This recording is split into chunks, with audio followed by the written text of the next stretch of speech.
आपा आपा, आपके घर में बहुत बुरा है आपा, जल्दी चलो।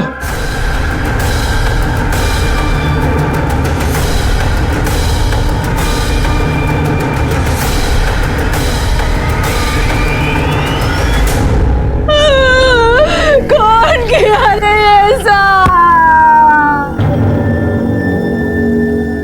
दोज़ख में जाए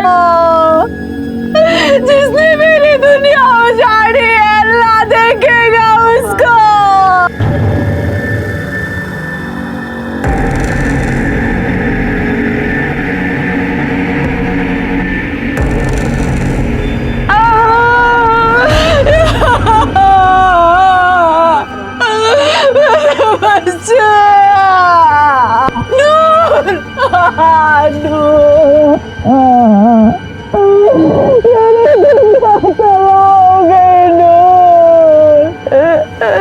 सबको मार डाला जाएगा।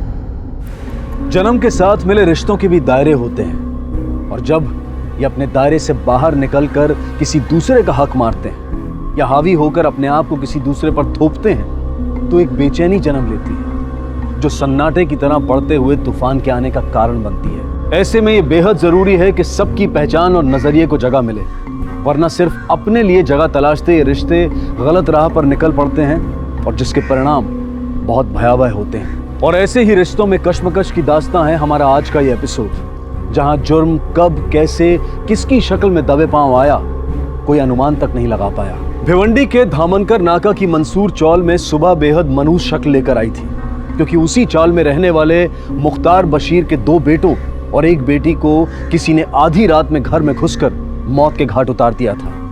और हत्या इतने निर्मम तरीके से की गई थी कि देखने वालों की रूह कांप गई। दूसरी तरफ इसी मुख्तार बशीर की बेटी नूर खुदकुशी करने की कोशिश कर रही थी। क्या आत्महत्या की इस कोशिश और इस हादसे का आपस में कोई संबंध था, या फिर ये दोनों घटनाएं एक दूसरे की पूरक थी? अब इन्हीं सवालों के जवाब पुलिस को ढूंढने थे।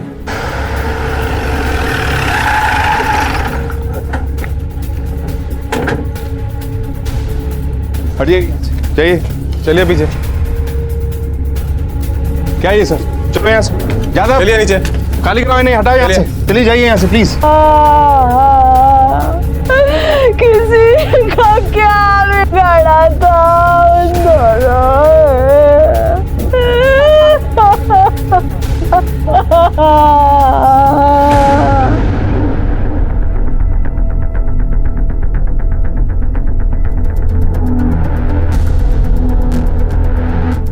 सर, तीनों का कत्ल गला काट कर किया गया है। घाव काफी गहरा है लेकिन लंबा नहीं है। और सर, जिस तरह से ये मर्डर किए गए हैं, ऐसे लगता है किसी कसाई का काम है। मर्डर वेपन मिला? नहीं सर, लेकिन दरवाजे की कुंडी काटी गई है। कब हुआ होगा इनका मर्डर? सर, जख्म और सूखे हुए खून के दाग देखकर तो लगता है तकरीबन 6-7 घंटे पहले ये मर्डर हुए होंगे। मतलब 4-5 बजे के आसपास? Right sir. इतनी सुबह तो आसपास के घरों के बुजुर्ग जाग जाते हैं। किसी ना किसी ने जरूर इनके चीखने चिल्लाने की आवाज सुनी होगी। सर, वो तो पूछताछ के बाद ही पता चलेगा।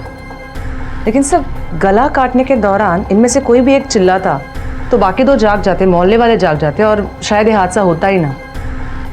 पर ये सब देख के तो ऐसा लगता नहीं है कि किसी ने भी चीखने की या भागने की कोशिश की होगी। ऐसे कोई मार्क्स भी नहीं मिले और सारी चीजें अपनी जगह पर हैं।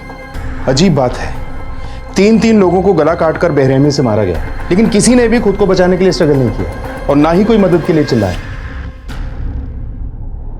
जब ये मर्डर हुआ तो फैमिली के बाकी लोग कहाँ थे? सब कल रात को तो मैं काम पे था। शाम को 7 बजे मैं, नूर और नाजिया, हम तीनों घर से साथ में निकले। उनको रिश्तेदार के घर पे छोड़ा। उनके यहाँ शादी थी तो मेहंदी की रस्म थी, और फिर मैं वहाँ से काम पे चला गया। मेरी नाइट शिफ्ट थी सर। कल किसी खास वजह से नाइट थी या तुम नाइट शिफ्ट में ही काम करते हो? अरे साहब, अपनी मर्जी से कहाँ चलता है, वो तो फैक्ट्री वाले तय करते हैं। 15 दिन डे और 15 दिन नाइट। अच्छा, ये नूर और नाजिया वहाँ से घर कब लौटे? 7 बजे लौटी उधर से, देखा दरवाजा खुला है और मेरे बच्चे खून में। आप दोनों साथ में मेहंदी के लिए गई थी ना? अलग अलग क्यों आई? साथ में निकलने वाले थे मैडम, तो नूर बोली कि अम्मी तू जा, मैं अंडा अखबार और दूध लेकर आती हूँ तो वो पहले निकली थी वहां से। कितने पहले? 6 बजे के आसपास। पक्का 6 बजे के आसपास निकली थी? हाँ मैडम, मेरे को इसके लिए याद है कि हमने फजर की नमाज वहां साथ में पढ़ी थी।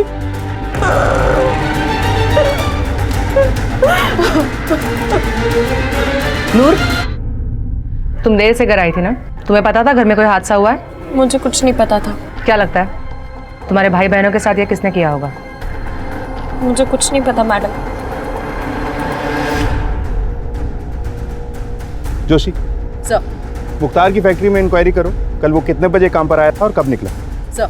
और जिस रिश्तेदार के यहाँ नूर और नाजिया गए थे वहाँ भी पूछताछ करो, और इन पड़ोसियों से भी पूछते हैं, शायद किसी ने कोई आवाज़ सुनी हो या किसी को आते जाते देखा हो। सर, जिन 3 बच्चों का खून हुआ था उनके और नूर के अलावा मुख्तार का और एक बेटा है, वसीम नाम है उसका।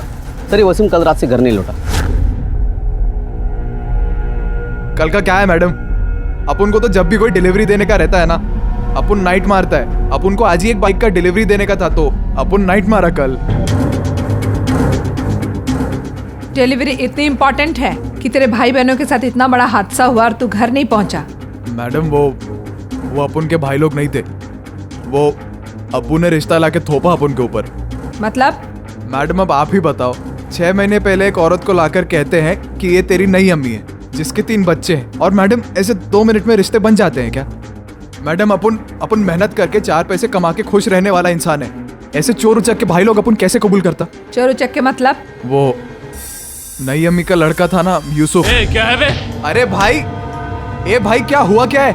ए शाणे, कौन है बे? चुप। यूसुफ, ज्यादा शाण बत्ती नहीं। अपने को देना आता है ना पैसा तो लेना भी आता है, समझा? बेटा अपनी अगर सड़क गई ना तो खुंडी खुंडी काट के मार्केट में पीसेस भिजवाऊंगा, समझा? लास्ट वार्निंग है, चल रहे, ध्यान रखना। ए यूसुफ, क्या है रे ये सब? तेरे को मालूम है ना, मेहनत मजदूरी करके 4 पैसे कमा के खुश रहने वाले इंसानों में से है। जो भी इसका बनता है इसको दे दा के रफा दफा कर, खुद भी चैन से रहे और हमको भी चैन से रहने दे तू। भाई तो भाई था मैडम, बहन भी कम नहीं थी। वो जायदा सिर्फ कहने के लिए 16 साल की थी मैडम, लेकिन 36 माशूक लेके घूमती थी। कई बार तो मैं ही पकड़ा उसको रंगे हाथ मोहल्ले में।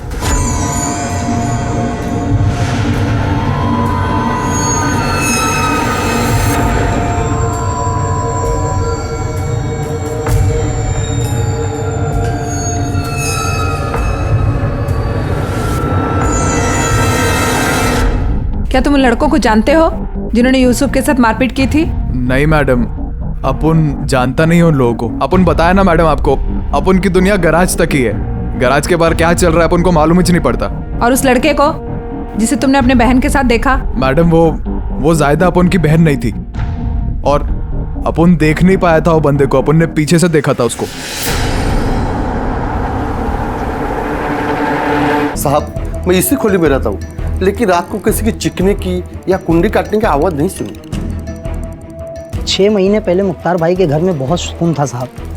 जब से नादिया से निकाह किए और उसे घर में लेकर आए, तभी से मचमच शुरू हो गया साहब। इन लोगों की आपस में बनती ही नहीं थी। मुख्तार भाई भी कंटाल गए थे साहब। हर दूसरे दिन वो नाजिया से झगड़ा करते थे। झगड़ा किस वजह से होता था? कुछ ज्यादा नहीं साहब, छोटी मोटी अनबन होती थी, वो तो हर घर में होती है, उसको क्या तवज्जो देना। हाँ पर साहब, 15 दिन पहले बहुत बड़ा तमाशा हुआ था। किस बात पर? नाजिया ने नूर के लिए कुछ एक रिश्ता लाया था।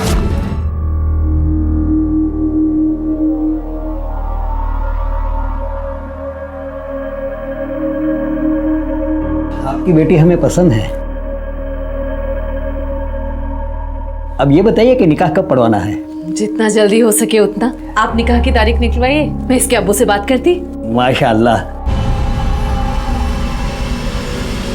तो पैसे की औरत, तेरी हिम्मत कैसे हुई मेरी बेटी का निकाह इस बुड्ढे से करवाने की?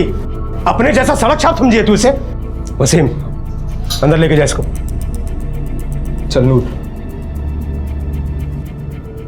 रो, मुंह में दांत नहीं, पेट में हाथ नहीं। अल्लाह की नुमाइंदगी की उम्र में निकाह का ख्वाब सजा रहा है तू। निकल बाहर, निकल बाहर। और दोबारा अगर इधर नजर भी आया ना तो उसी वक्त दुनिया से रुखसत कर दूंगा तुझे। चल निकल। अरे अरे अरे, अजीब इंसान है आप। अपनी बीवी की बजाय हम पर नाराजगी दिखा रहे हैं। अरे आपको जो भी शिकायत है आप अपनी बीवी से। शिकवा शिकायत हिल हिल के करेगा बाहर। चल निकल बाहर, निकल निकल बाहर, और दोबारा नजर नहीं आना यहाँ पे। चल। उसके बाद क्या हुआ?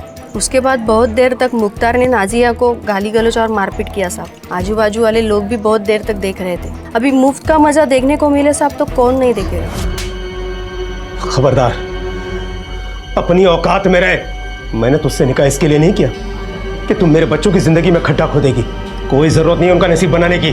तो उसके भले का सोची बात। अपने बच्चों के भले के बारे में सोच। और एक बात याद रख, मेरे बच्चों की जिंदगी में अड़ंगा अड़ाने की कोशिश मत कर। तुझे क्या लगा मेरे बच्चों की जिंदगी में अड़ंगा अड़ाएगी और तो मैं तुझे और तेरे बच्चों को छोड़ दूंगा? कहीं को इतना बात बढ़ा रहे तुम? हाँ, मैं तो सोची कि पैसा वाले घर में जाएगी तो खुश रहेगी वो। अरे थूकते हैं मैं और मेरे बच्चे ऐसे पैसे पर। ये सबक अपने बच्चों को पढ़ा। तेरी तहजीब दिखती है उनके मुंह पर। ये यूसुफ लुक्खा बन के घूमता है। क्या तेरी बेटी जायदा पूरे मोहल्ले में क्या गुल खिला रही है ना, सबको पता है। और ये पैदा तो हो गया लेकिन अकल ऊपर भूल के आ गया। अब ज्यादा बोल रहे हो तुम, मुंह मत खुलवाओ मेरा। बोलना भी नहीं। खबरदार मेरे बच्चों के बीच में आना नहीं, वरना अगर मैं अपनी पे आ गया ना तो बहुत पछताना पड़ेगा। सब बोला था मैंने कि मैं नहीं छोड़ूंगा उनको, लेकिन इसका मतलब ये तो नहीं कि बच्चों को जान से मार डालूं। सब आप ही बताइए, अगर आपकी बच्ची के साथ नाइंसाफी होगी तो आपको गुस्सा तो आएगा ना। तुमने ये नाइंसाफी वाली बात पहले क्यों नहीं बताई हमें? साहब वो बात तो खत्म हो गई थी, जहन में भी नहीं थी, इसलिए आपको बता ही नहीं। वो मेरे पे बहुत चिल्लाया सा। उस दिन से मैं कान पकड़ी कि मैं अब्दुल से नूर की बात कभी नहीं छेड़ेगी। झूठ बोलने का कोई फायदा नहीं है नाजिया। अब्दुल मुंह खोल चुका है कि उसके बाद भी तुम उससे मिलती रही और उससे प्रॉमिस करती रही कि नूर की शादी उसी से होगी। नहीं साहब, वो झूठ बोलता है। मैं उससे ऐसा कोई वादा नहीं की थी।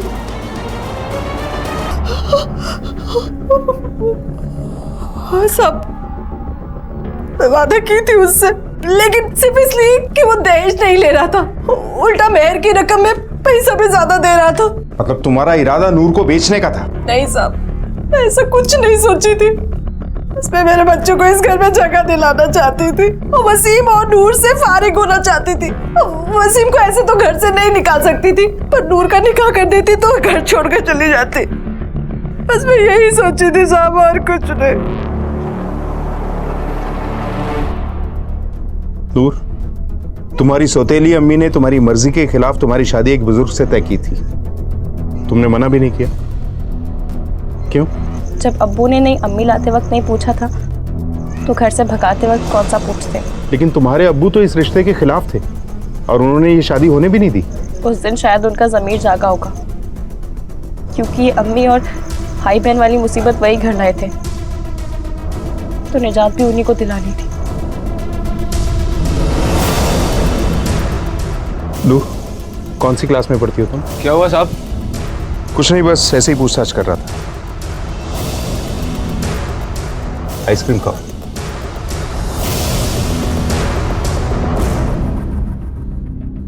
क्या पूछ रहे थे ये? बोलना, क्या बोल रहे थे? तू रो क्यों रही है? बोलना। सर, वसीम और मुख्तार ने नाजिया के बच्चों के बारे में जो बताया उसके मुताबिक ऐसा लगता है कि किसी कर्जा देने वाले ने या फिर जायदा के किसी आशिक ने कत्ल किए होंगे। हो सकता है, लेकिन एक दूसरी पॉसिबिलिटी भी है। पड़ोसियों के मुताबिक दोनों परिवारों की बनती नहीं थी और वसीम थोपे गए भाई बहन से नफरत करता था और मुख्तार भी अब इनकी जिम्मेदारी उठाना नहीं चाहता था। नाजिया और मुख्तार के बारे में जो इन्फॉर्मेशन मिली है उसके हिसाब से तो ये लगता है कि ये सब कुछ मुख्तार का ही किया जाए। तुमने उसकी फैक्ट्री में पूछताछ की? यस सर, उसके साथ काम करने वालों से पूछताछ की तो पता चला कि वो पूरी रात वहीं था। और सब वसीम, नाजिया और नूर भी अपनी बताई हुई लोकेशन पे मौजूद थे। सब लोग अपनी बताई हुई जगह पे मौजूद थे, तो फिर ये कौन हो सकता है जिसने ये तीनों कत्ल की? सर ये यूसुफ, सोहेल और जायदा, इन तीनों की पोस्टमार्टम रिपोर्ट।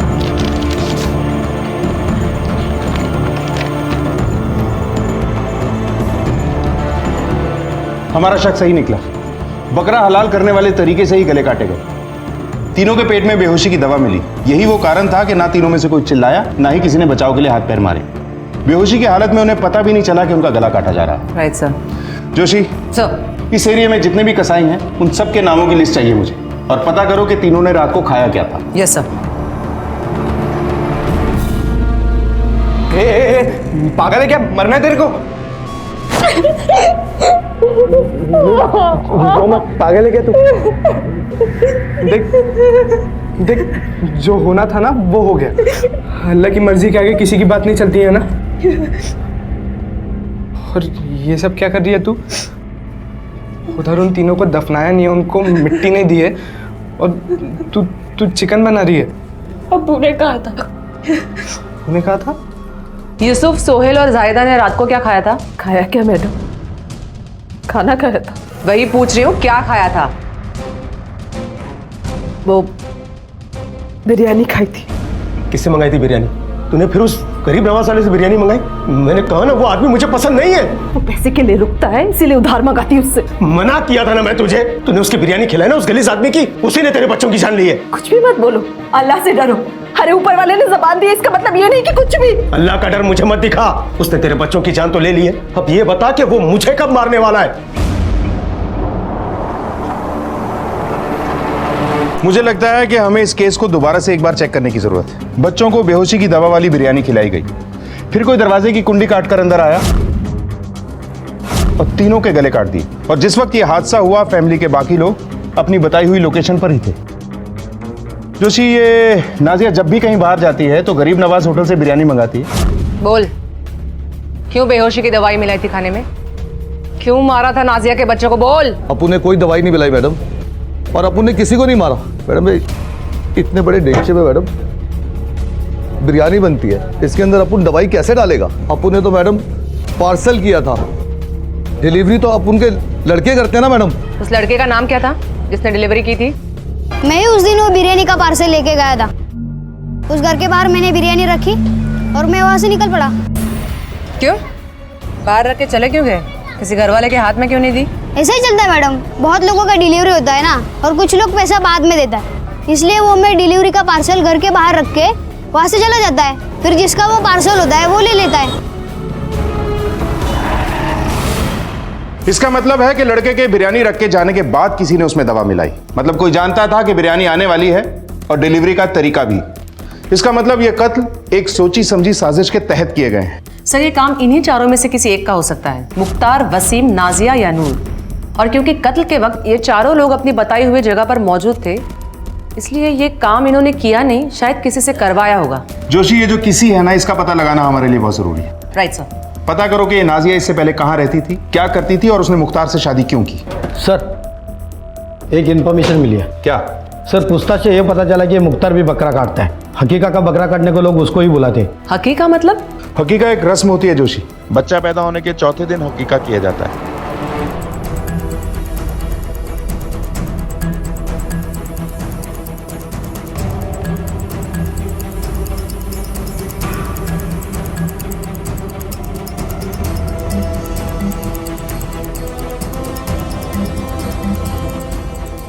मैडम, मुझे जितना पता था उतना मैंने बता दिया और मुझे कुछ पता नहीं। अरे नूर बेटा, कैसी हो?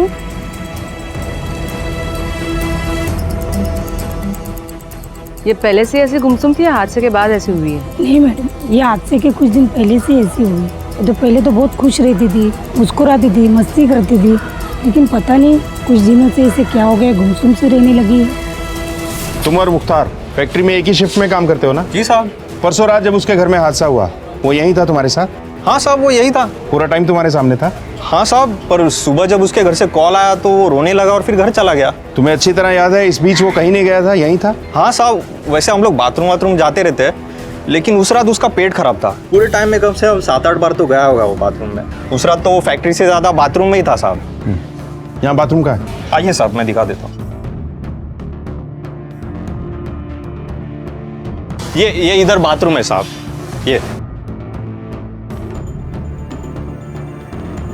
ये रास्ता कहाँ जाता है? साहब, ये रास्ता आगे से आप सीधा जाएंगे और राइट लेंगे तो भिवंडी के धामनकर नाके पे रास्ता निकलता है ये। और मुख्तार तो यहीं से पैदल चलता आता जाता है। और ये रास्ता उसके चौल के लिए शॉर्टकट भी है, तो 5-7 मिनट में चल के भी फैक्ट्री पे टच हो जाता है वो साहब।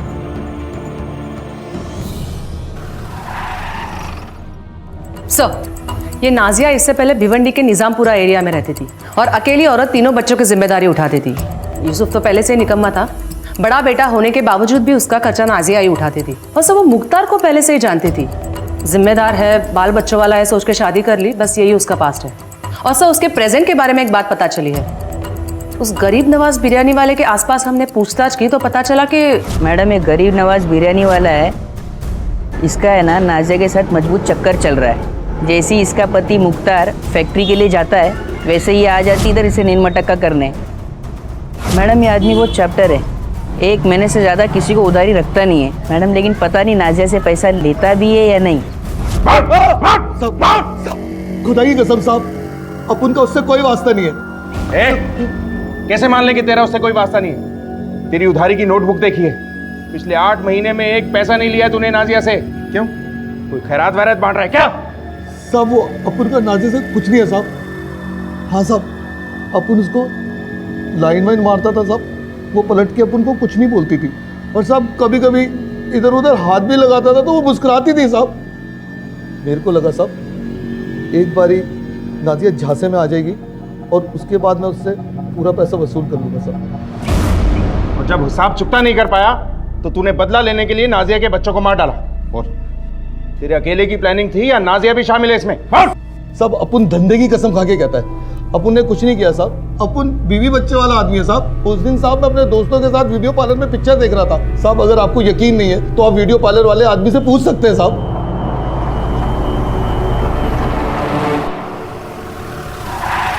तुम मियाँ बीवी में झगड़े किस बात को लेके रहते हैं? झगड़ा? हम दोनों में कोई झगड़ा नहीं था साहब। अच्छा, तुम्हें क्या लगता है हम बिना पता किए आ गए? सच सच बोलो। अभी 1 साल पहले तुम्हारी शादी हुई है और कुछ दिनों बाद ही तुम लोगों में झगड़े होने लगे, वो भी ऐसे कि पूरी चौल सुन सके। बोलो क्यों होते थे तुम लोगों में झगड़े?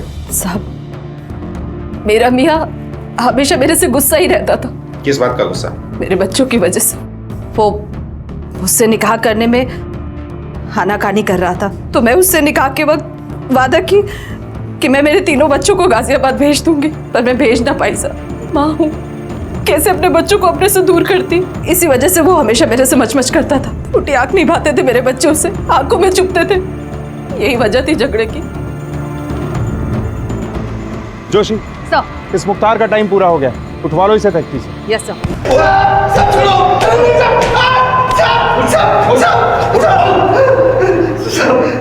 सब सच बोल रहा हूँ, उस रात में मैं नाइट ड्यूटी पर फैक्ट्री में काम कर रहा था।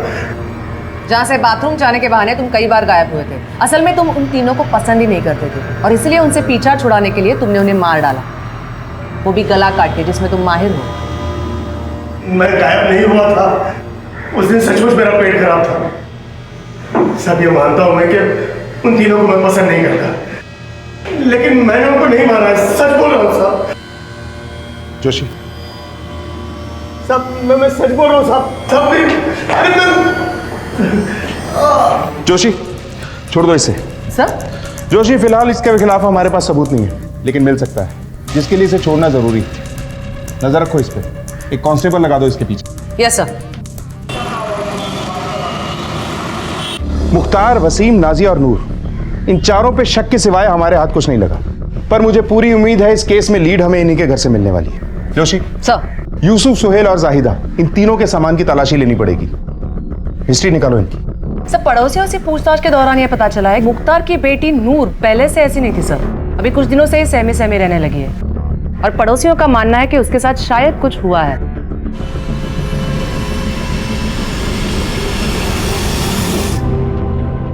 सब्र नहीं होता अफरीन, नहीं होता सब। मेरे बच्चों के बिना मैं नहीं जी सकती। क्यों मेरे पास उन बच्चों के साथ किसी ने ऐसा किया?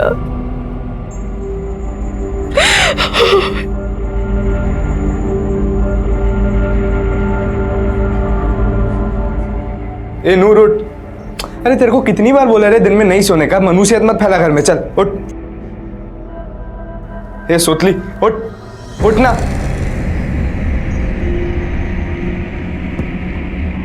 नूर, ए नूर, नूर उठ, नूर।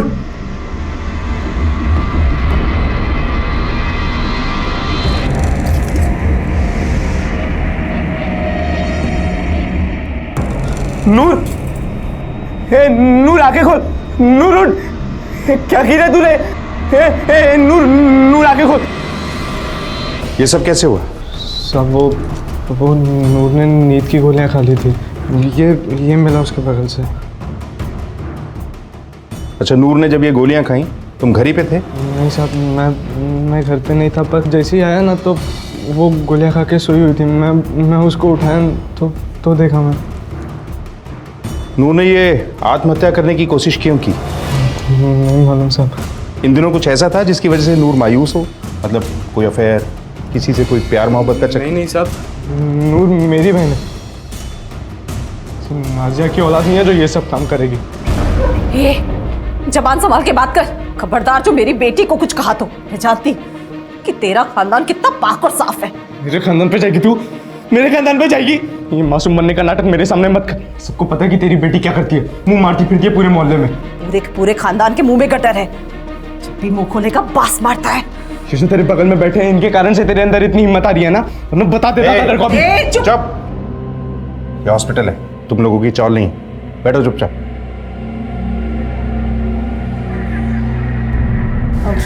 नूर की हालत अब ठीक है, लेकिन होश आने में थोड़ा टाइम लगेगा। इंस्पेक्टर, 1 मिनट आइए, मुझे आपसे कुछ बात करनी है। इंस्पेक्टर, डेफिनेटली ये सुसाइड अटेम्प्ट का केस है, लेकिन इस अटेम्प्ट की कोई बड़ी वजह है, क्योंकि नूर के बॉडी पे चोट और खरोच के काफ़ी निशान हैं। आई एम श्योर इंस्पेक्टर, किसी ने उसे फिजिकल अब्यूज किया है, जिसकी वजह से उसने सुसाइड करने की कोशिश की। नूर, तुम्हें पता है कि आत्महत्या करना जुर्म है, इसके लिए सजा भी हो सकती है। होने दो साहब, वैसे भी मरना ही है। क्यों मरना चाहती हो? क्या हुआ तुम्हारे साथ, हमें बताओ। शायद हम तुम्हारी कुछ मदद कर सके।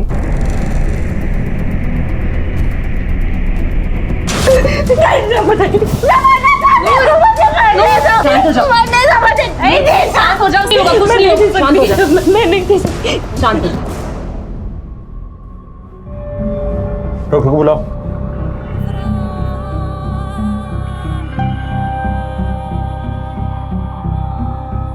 नूर की हालत को समझते हुए पुलिस ने उसके साथ सख्ती नहीं दिखाई, बल्कि उसका विश्वास हासिल किया, और नूर ने भी पुलिस को अपना हमदर्द पाया और अपने साथ हुए अत्याचार की कहानी उन्हें सुनाई कि कुछ दिन पहले कुछ लड़कों ने उसके साथ सामूहिक बलात्कार किया था। पुलिस ने नूर की काउंसलिंग का इंतजाम किया ताकि वो इस हादसे से बाहर आ सके, और इस सच्चाई से मिले पहलुओं ने इस केस को और संगीन बना दिया।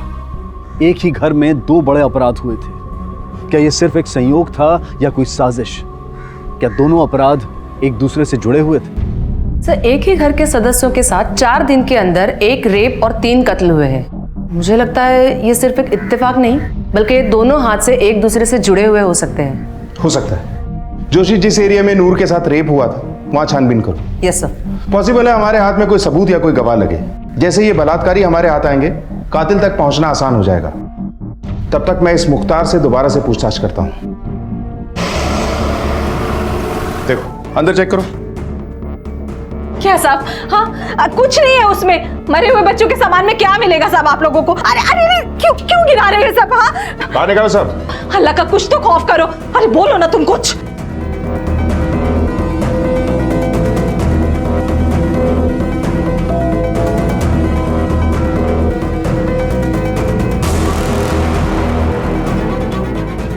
क्या ये सब? हाँ, पैसा। अल्लाह का खौफ तुम जैसे लोगों को होना चाहिए। तावड़े, ये नंबर चेक करो।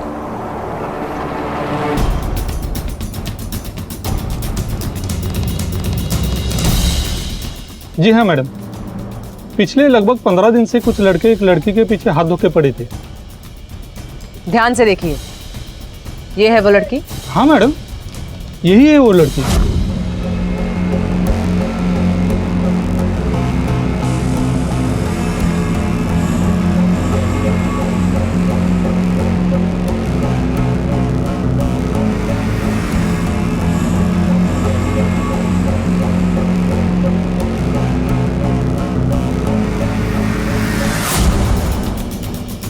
अच्छा, इसी एरिया के हैं तो तुम तो जानते होंगे। कौन है वो लड़के? सबको तो नहीं जानता मैडम, 1-2 को जानता हूँ। इधर ही पास वाली झोपड़पट्टी में रहते हैं।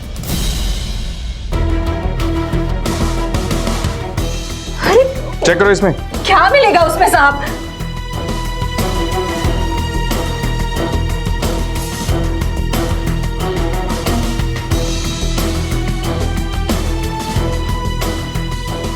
ये आपने दिया था अपनी बेटी को? नहीं सर,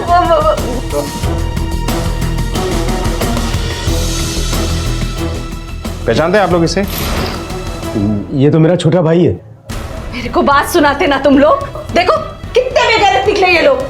साहब, अपनी बेटी की उम्र की लड़की से निकाह करना चाहता था ये शाहिद खान, हाथ धो के पीछे पड़ गया था मेरी बच्ची के। इसी से अपनी बच्ची को बचाने के लिए मैंने इससे निकाह बनाया कि रिश्ता बदल जाएगा, चाचा बन जाएगा तो कुछ तो शर्म करेगा। लेकिन नहीं, ये बेगैरत सुधरा नहीं। इसी ने मेरी बेटी को बहलाया फुसलाया होगा और मैं तो कहती हूँ इसी ने मारा है मेरी बच्ची को।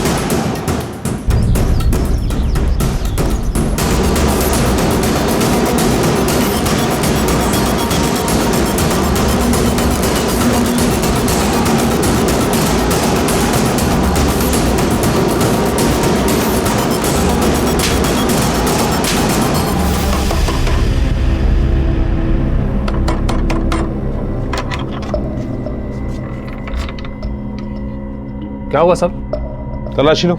Yes sir. साहब पर हुआ क्या साहब?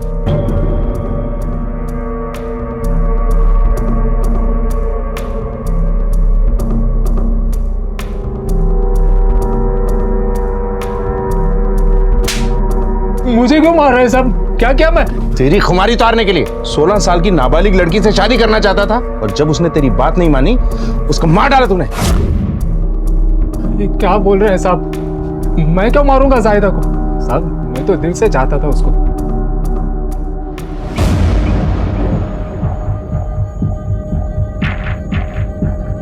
सच्ची बोलता हूँ साहब, मैंने नहीं मारा। सर, ये मर्डर वेपन मिला है, इसके ऊपर खून के दाग भी है सर।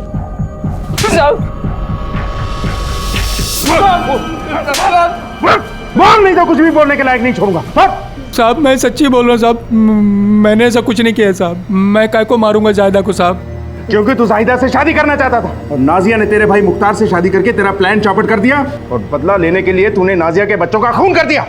अरे नहीं साहब, मैंने ऐसा कुछ नहीं किया साहब। कुछ नहीं किया तो वो खून लगा चौपर तेरे घर में क्या कर रहा था? साहब मेरा धंधा है, वो तो रहेगा ना मेरे पास। मटन की दुकान है मेरी, वो जो खून लगा ना साहब उस पे वो इंसान का नहीं है, बकरे का है। धंधा दुकान पे होता ना, तो चौपर तेरे घर कैसे आया? कुर्बानी का बकरा काटने के लिए लेके आया था साहब। जाहिदा के बैग से हमें तेरी फोटो और कुछ गहने मिले। तूने दिए? कहाँ से आया उसके पास? हाँ साहब, मैंने ही दिए थे साहब। उसकी क्लास छूटने के बाद हम लोग मिला करते थे। हम लोगों ने प्लान बनाया था कि वो 18 के होते हैदराबाद भाग जाएंगे, वहाँ जाके निकाह करेंगे। देख, सच क्या है झूठ क्या है वो तो फॉरेंसिक रिपोर्ट से पता चल जाएगा, मगर सोच ले, लेकिन उसके बाद तेरे पास अपनी सजा कम करवाने के लिए मौका नहीं होगा। सर,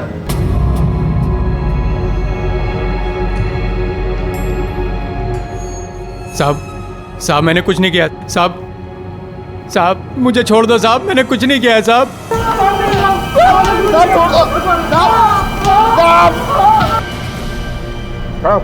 खड़ा हो।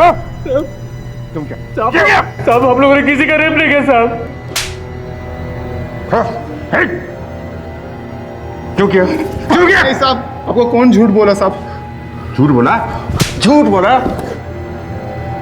सब हम सच बोल रहे साहब। सब हम सच बोल रहे, हमने कुछ नहीं किया साहब। लाइन में लगाओ सबको।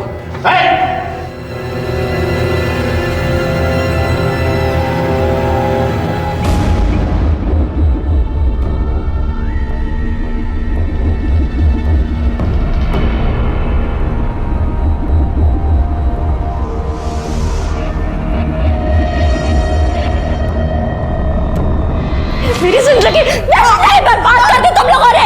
क्या किया था मेरे साथ? क्यों मेरी जिंदगी बर्बाद की? मैं क्या करती? रुको इसे। अल्लाह ने तुम्हें दोजख में जगह नहीं देगा। अल्लाह छोड़ोगे नहीं मैं तुम्हें। क्यों मेरी जिंदगी बर्बाद कर दी तुम लोगों ने?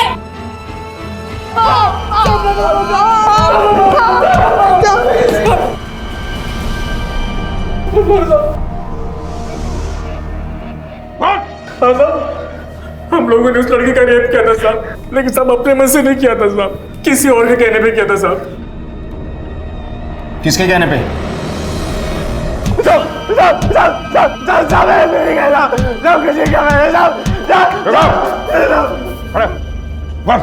क्यों किया? हाँ साहब, मैंने बोला था उन लोगों को रेप करने को साहब। साहब पर मैं सच कह रहा साहब, मैं नूर के भले के लिए बोला था साहब। सब वो नाजिया नूर का निकाह एक बूढ़े इंसान के साथ कर रही थी साहब। तब मेरे को और कुछ रास्ता दिखाई नहीं दे रहा था साहब। मैं सोचा कि नूर नापाक हो जाएगी तो ये रिश्ता टूट जाएगा साहब, और घर वाले ये बात किसी को बताते नहीं। फिर मैं उसे शहर ले जाके उसका रिश्ता किसी अच्छे लड़के से कर देता था साहब। साहब तू इंसान कहलाने के लायक ही नहीं, क्योंकि कोई भी इंसान इतना वाहियत नहीं सोच सकता। अपनी सगी बहन का रेप करवाया तूने, जिंदगी का सबसे बड़ा जख्म दिया उसे।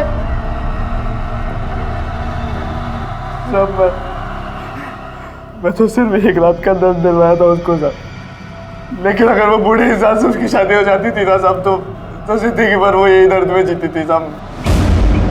इतना मारो इसे कि ये मार ये जिंदगी भर तक ना भूले, और इसे एहसास हो कि एक रात का दर्द क्या होता है।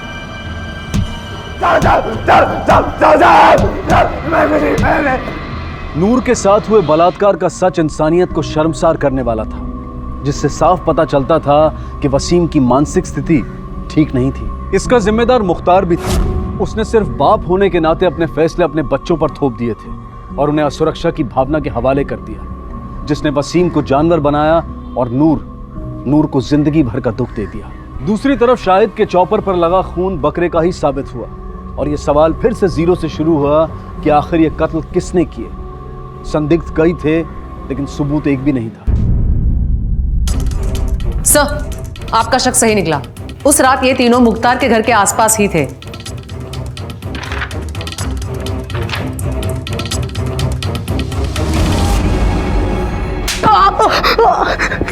सब बता दो साहब, सब बता दो। जैसे नूर का रेप हम लोग ने वसीम के बोलने पे किया था, वैसे वसीम ने हम लोग को उन तीनों को मारने को बोला था साहब। वसीम ने हम लोग को उन तीनों का गला काटने के बदले उसके बहन के साथ मजे लेने के लिए बोला था साहब, और बोला ये सब एडवांस मान के चलो साहब। मैं क्या करता था सर? नफरत थी मुझे नाजिया के बच्चों से। घर में घुसने को महीने हो जाते थे साहब, सवारी देने के पैसे नहीं थे मेरे पास। इसके लिए मैं नूर का सौदा किया था उन लोगों से। उसके बाद मैं नाजिया को बिरयानी की दुकान पे देखा। मैं समझ गया कि ये बिरयानी का ऑर्डर देने आई है। उसका थोड़ा देर बाद नूर मेरे गैराज पर आई और बोली, भाईजान तू गैराज क्यों आई रे? बोल। मैं और नाजिया खाला के घर मेहंदी के लिए जा रहे हैं, तो आपके खाने का क्या करना है? भेजूं या काय को जा रही है तू? तेरे को मालूम है ना, मैं पूरी तरकीब लगा के उसको घर से बाहर निकालने की कोशिश कर रहा है, फिर भी तू उसके साथ में जाके रिश्तेदारी निभा रही है। कहीं नहीं जाएगी, तू घर पे बैठ शांति से। भाईजान अभी रिश्तेदार के घर मेहंदी है, तो जाने को ना कैसे बोलूं? उसके वो 3 पिल्ले भी जा रहे हैं या तू अकेली जा रही है उसके साथ में? नहीं, आने में सुबह हो जाएगी, इसलिए उन्हें घर पे छोड़ के जा रहे हैं। वो काम पे जाएंगे या वो भी रिश्तेदारी निभाने जाएंगे नाजिया के यहाँ? नहीं, अब वो नहीं जा रहे क्योंकि वो मुझे और नाजिया को छोड़ के फैक्ट्री चल रहा है। मैंने बातों में नूर से सब पता किया। मेरे को लगा ये अच्छा मौका है। मैं उन तीनों को फ़ोन किया और बोला कि आज बकरा काटने का, और खुद चाल के बाद बिरयानी आने का इंतज़ार किया। जब नीर उधर आकर बिरयानी छोड़ा तो मैं जाके उसमें बेहोशी की दवाई मिला दी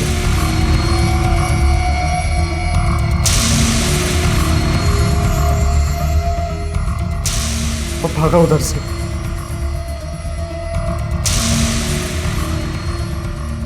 जब तू ये प्लानिंग कर रहा था तो अपना फोन गैरेज में छोड़ा था? हाँ साहब, मेरे को मालूम था आप लोग मेरा मोबाइल का लोकेशन निकलवाओगे। चौल से आने के बाद क्या हुआ? उधर से आने के बाद जैसा जैसा मैं तय किया वो तीनों वैसे ही किए।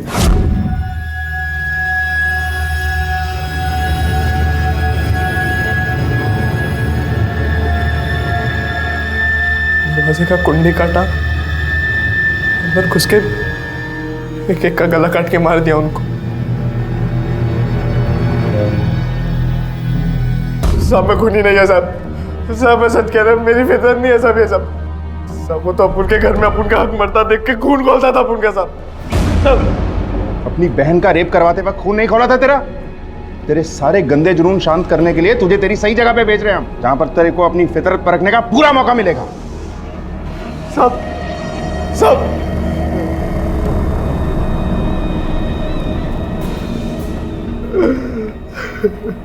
अपनी जिंदगी को अपने तरीके से जीने का हक हर इंसान को, लेकिन यह भी बेहद जरूरी है कि इंसान अपनी जिम्मेदारियों और रिश्तों के दायरे को समझते हुए ही इस हक की सीमा को तय करे। वसीम दरअसल मानसिक रोगी था, क्योंकि अपनी बहन क्या किसी का भी बलात्कार करवाना एक बीमार मानसिकता की निशानी है। स्वार्थ के इस खेल में नूर बेकार में ही पिस गई थी, लेकिन काउंसलिंग के बाद अब उसकी हालत में सुधार है। वसीम को नूर का बलात्कार करवाने की और यूसुफ, जाहिदा और सोहेल की हत्या करवाने की साजिश के लिए गिरफ्तार किया गया और उन तीनों लड़कों को नूर का बलात्कार करने और तीनों बच्चों की हत्या करने के लिए गिरफ्तार किया गया। फिलहाल ये सभी जुडिशियल कस्टडी में हैं। रिश्ते जब निभाने की बजाय फायदा उठाने के लिए इस्तेमाल किए जाने लगते हैं, तब गुनाह के रास्ते खुद ब खुद खुल जाते हैं और ये रास्ते सिर्फ काल कोठरी तक पहुंचाते हैं। संकेतों और संभावनाओं को नजरअंदाज करना हम में से ज्यादातर लोगों के स्वभाव का हिस्सा है। फिर वो चाहे सिगरेट के पैकेट पर छपी हुई वैधानिक चेतावनी हो या फिर सड़क के बीच लगा ट्रैफिक का सिग्नल। हम इन्हें देखते तो हैं, लेकिन इनका पालन करने की बजाय या सतर्क होने की बजाय इन्हें नजरअंदाज करके आगे बढ़ जाते हैं। जुर्म के मामले में भी ऐसा ही होता है। जुर्म हमें अपना शिकार बनाए उससे पहले कुछ संकेत या कुछ बुरा होने की संभावनाएं हमारे रास्ते में आती हैं, जिन्हें या तो ना देख पाने या फिर देखकर भी अनदेखा करने की वजह से हम जुर्म का शिकार बन जाते हैं। इस बात का सटीक उदाहरण है कानपुर एटा हाईवे पर घटी वो घटनाएं जिन्होंने ना सिर्फ पुलिस को सख्ते में ला दिया, बल्कि लोगों के दिलों में वो दहशत भर दी कि लोग इस हाईवे पर आने से भी डरने लगे।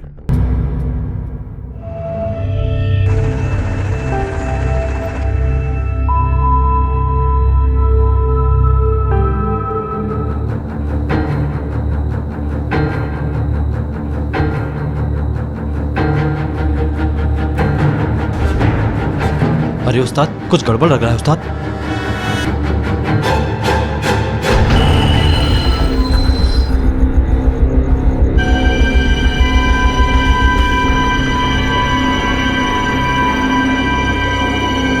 हेलो,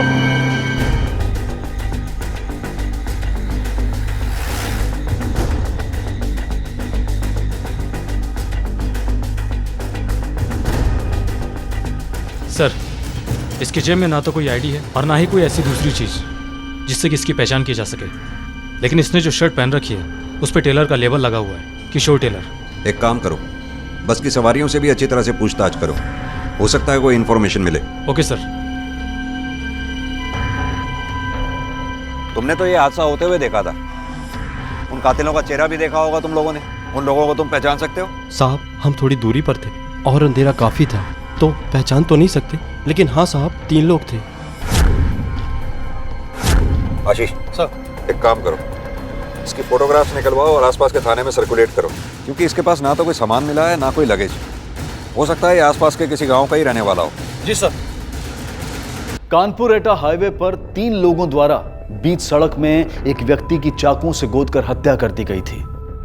पुलिस के लिए इन हत्यारों को पकड़ना ही अकेली चुनौती नहीं थी, बल्कि सबसे पहली और बड़ी चुनौती थी इस मारे गए व्यक्ति की पहचान ढूंढ निकालना। सिर्फ इस आदमी की पहचान ही वो चीज नहीं थी जिससे पुलिस अब तक अनजान थी। वो अनजान थी इस हाईवे पर घटने जा रही एक दूसरी वारदात से, जो पहली वारदात की जगह से सिर्फ 30 किलोमीटर की दूरी पर घटने जा रही थी।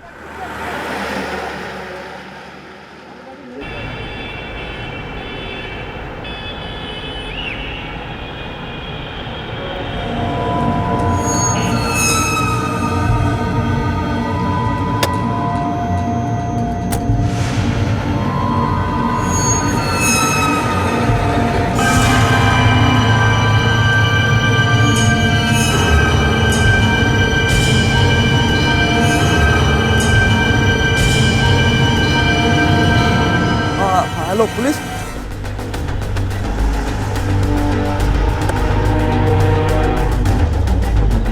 साहब मैंने ही फोन किया था।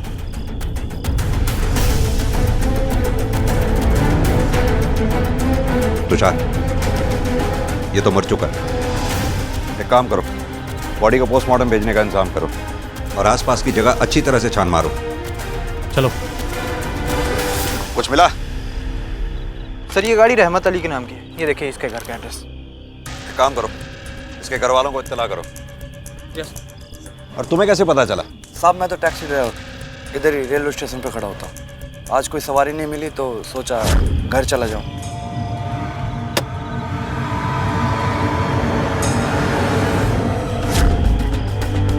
यहाँ आइए जल्दी। हाँ तुषार। सर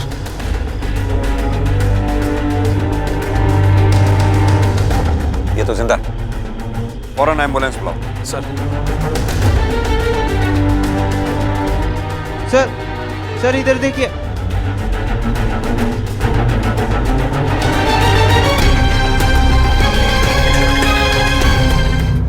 हॉस्पिटल से खबर आई है, उस औरत की हालत ठीक नहीं है। चाकू से करीब 15 वार हुए उसकी बॉडी पर, खून काफी बह चुका है, इसलिए बचने के चांसेस कम है। और जो आदमी उसके साथ मिला था उसकी भी हालत ठीक नहीं है। और सर जो आदमी मारा गया था उसकी भी पोस्टमार्टम रिपोर्ट आ चुकी है। उसकी मौत भी चाकू के वार के चलते हुई थी, लेकिन कोई खास बात सामने नहीं आई है। एक ही हाईवे पर 24 घंटे के अंदर 2 वारदातें। एक काम करो, चारों विक्टिम्स के फोटोग्राफ्स न्यूज़पेपर्स में पब्लिश कराओ। कानपुर और एटा दोनों शहरों के पब्लिक प्लेसेस पे भी इन्हें लगवाओ। ज्वेलर से बातचीत करो, क्योंकि विक्टिम्स के पास से हमें कोई सामान बरामद नहीं हुआ है। हो सकता है उनकी हत्या लूट के इरादे से की गई हो और हत्यारे उनसे लूटा हुआ सामान कहीं ना कहीं बेचने की कोशिश जरूर करेंगे। और एक बात और, उन सभी क्रिमिनल्स को उठाओ जिनका इस तरह का क्रिमिनल रिकॉर्ड है। Okay sir.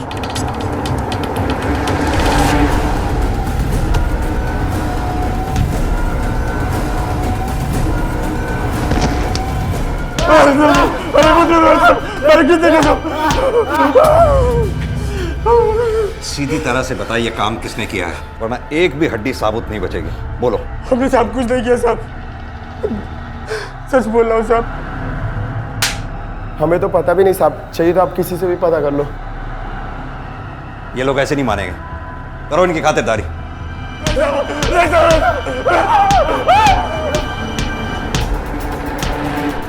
सर सबके बारे में पूछताछ की, इनमें से कोई भी घटना के वक्त हाईवे पर मौजूद नहीं था। सबके घरों की तलाशी भी ली, लेकिन किसी के घर से कुछ भी ऐसा नहीं मिला है जिसके चलते इन्हें दोनों मामलों में से किसी से भी जोड़ा जा सके। यानी या तो ये काम बाहरी लोगों का है या फिर ये मामला कुछ और ही है।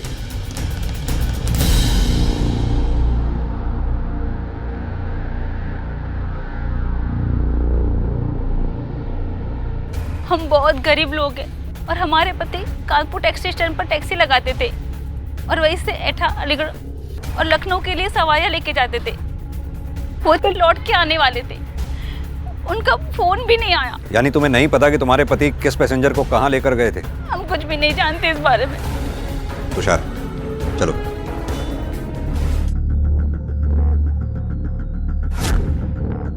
फिर बच्चा कहाँ है? आपका बच्चा? जी हाँ, रितेश हादसे के वक्त मेरे साथ ही था। लेकिन हमें वहां तो कोई बच्चा ही नहीं मिला। जिस टैक्सी में आप सफर कर रही थी वो ड्राइवर था और एक आदमी था जो शिवा, मेरे पति मेरे साथ ही थे। वो क्या शीतल जी, हमें बहुत अफसोस है।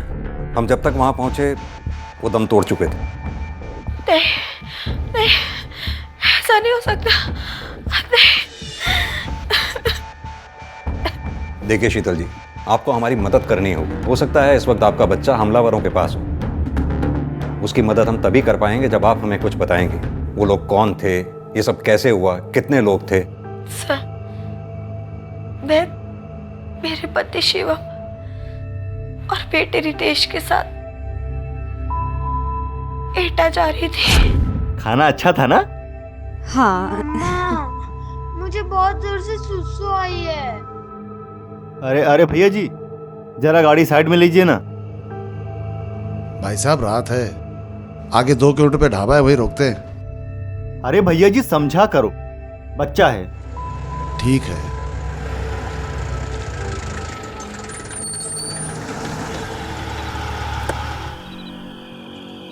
आजा बेटा। मैं अपने बेटे को पेशाब कराने के लिए झाड़ियों की तरफ गई, तभी पीछे से शिवम के चीखने की आवाज आई। शिवा,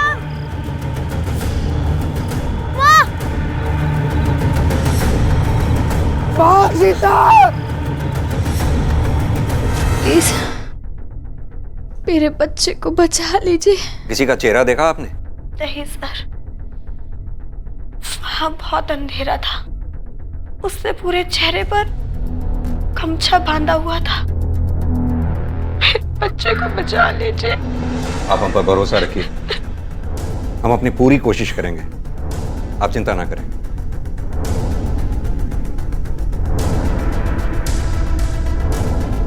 एक ही हाईवे पर हुए इन 2 हादसों में से एक हादसे में शिकार हुए व्यक्ति की पहचान अभी तक नहीं हो पाई थी और दूसरे हादसे में शिकार हुआ था एक परिवार जिसमें पति की घटनास्थल पर ही मृत्यु हो गई थी और पत्नी गंभीर रूप से घायल थी।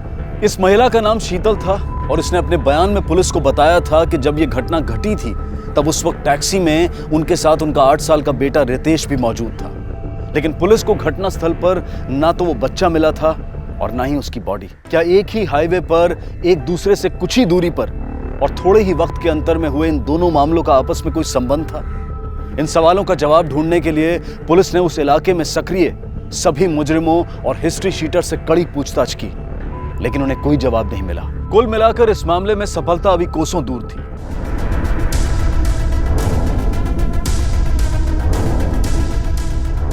जी हाँ साहब, ये शर्ट हमने इसे लिए। किसके लिए? सर एक साहब आते हैं जय सिंह, उनके लिए सिया था। क्या ये वही है? हाँ साहब, ये तो वही है। ये कहाँ रहता है? कहाँ रहता है ये तो पता नहीं, लेकिन साहब ये भी पुलिस वाले थे। पुलिस वाले? हाँ साहब।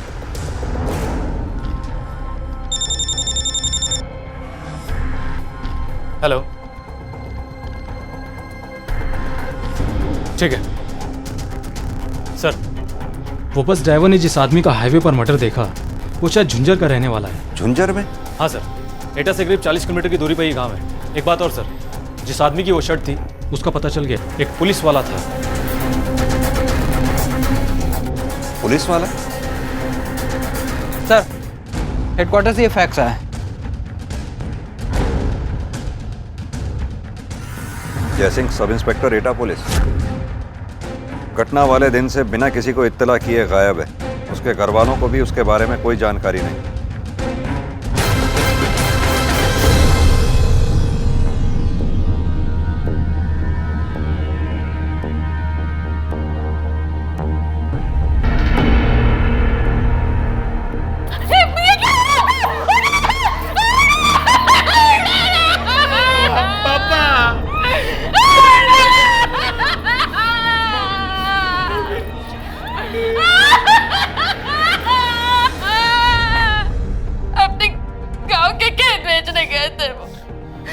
मैंने कहा भी था लौटते वक्त रुपए लेकर लौटना है, किसी को साथ लेकर जाए, पर उन्होंने मेरी बात नहीं मानी। क्या नाम है आपके गांव का? यही एटा के पास नरखी। हमारी वहां पुरुष देने जमीन थी, सौदा भी हो चुका था। ग्राहक 2 लाख रुपए देने वाला था, वही लेने गए थे वो। सर, मैं जानता हूँ मेरे पापा को किसने मारा।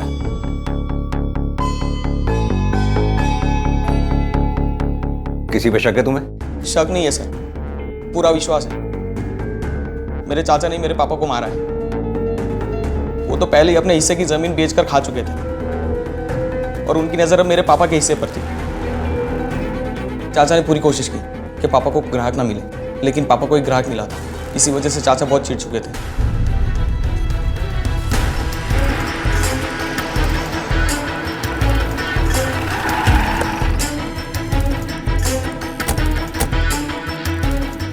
राम सिंह जी साहब, उस शाम ने आपसे झूठ कहा है जी।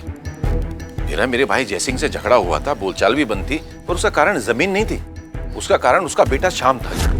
जिस वक्त तुम्हारे चाचा का मर्डर हुआ था उस वक्त तुम दोनों कहाँ थे? हम सब ट्रेन में थे साहब। एक रिश्तेदार की शादी थी दिल्ली में। हमारे पास टिकट भी है, अगर आपको यकीन ना है तो आप टीटी से भी पूछ सकते हो। इतने करीबी रिश्तेदार की शादी थी, फिर भी तुमने अकेले भेजा बच्चों को। तुम खुद क्यों नहीं गए उनके साथ? साहब, मैं भी जाने वाला था, पर जिस रात जाना था उसके एक दिन पहले गठिया का दर्द उठ गया। मैं चलने फिरने की हालत में नहीं था, तो ऐसी हालत में कैसे जाता मैं? इसलिए नहीं गए या जयसिंह को मारने की वजह से नहीं गए? कैसी बात कर रहे हैं आप? जयसिंह मेरा भाई था और हमारे बीच में कोई ऐसी बात नहीं थी जी। और ये जमीन वाली बात तो शाम ने झूठ फैलाई है। तो फिर सच क्या है? किस बात पे झगड़ा हुआ था तुम्हारा जयसिंह के साथ? अरे जमीन ऐसे कैसे नहीं बेच सकता? मेरी जमीन है, मैं बेचूं कुछ भी कर। शर्म नहीं आती? पुरखों की जमीन तू इस नालायक के लिए बेचेगा? शर्म आरम की बात ना करो। इसको एडमिशन दिलाना मेडिकल में, इसके लिए जमीन तो बेचूंगा बेचूंगा। जयसिंह तू मेरा छोटा भाई है, ये तेरे को बर्बाद कर रहा है, ये नशा करता है, ये शराबी है। ये देखना आपका काम नहीं है। भैया ज्यादा बात नहीं करो, जमीन बेचूंगा तो बेचूंगा, जो करना है कर लो। तभी से हमारी बातचीत लगभग बंद हो गई थी। इसी बात का उसने फायदा उठाया और झूठ में आपसे कह दिया कि ये जमीन का मामला है। 4 दिन पहले जब जयसिंह की हत्या हुई उस वक्त तुम घर पर थे, इस बात का कोई सबूत या गवाह है तुम्हारे पास? है जी, आप हमारे डॉक्टर साहब से पूछ लीजिए। गठिया का दर्द इतना ज्यादा था कि मैं चलने फिरने लायक नहीं था। वो घर में ही मुझे देखने के लिए आए थे। क्या नाम है उस डॉक्टर का? सर मुझे तो ऐसा लगता है कि हमें जयसिंह के भाई को सीधा अरेस्ट कर लेना चाहिए। अगर कत्ल वाकई में उसने किया होगा तो कबूल तो मुझसे करवा ही लेंगे। नहीं तुषार, राम सिंह एक पुलिस वाले का भाई है, उसे पता है पुलिस किस तरह से काम करती है। और वैसे भी हमारे पास उस लड़के के इल्जाम के अलावा राम सिंह के खिलाफ कोई पुख्ता सबूत नहीं है। उल्टा शक पैदा करने का काम तो जयसिंह ने किया है। जयसिंह ने? हाँ, जरा सोचो, जयसिंह रहता है एटा में है। जयसिंह सब इंस्पेक्टर एटा पुलिस, गांव उसका नरकी में है। एटा के पास नरकी? और कपड़े सिलवाता है झुंझर में। जी हाँ साहब, ये शर्ट हमने इसे लिए। सर एक साहब आते हैं जयसिंह, उनके लिए सिया था। जबकि ना तो जयसिंह का उस गांव से कोई कनेक्शन है, ना ही उसके परिवार वालों का। इसके अलावा जयसिंह जब अपने गांव से निकला उसके पास ग्राहक के एडवांस के रूप में दिए हुए 2 लाख रुपए थे। आमतौर पर आदमी इतनी मोटी रकम लेकर कहीं भी हो सीधा अपने घर पर जाता है, जबकि जयसिंह ने ऐसा नहीं किया। वो अपने घर से उल्टी डायरेक्शन में गया। क्यों?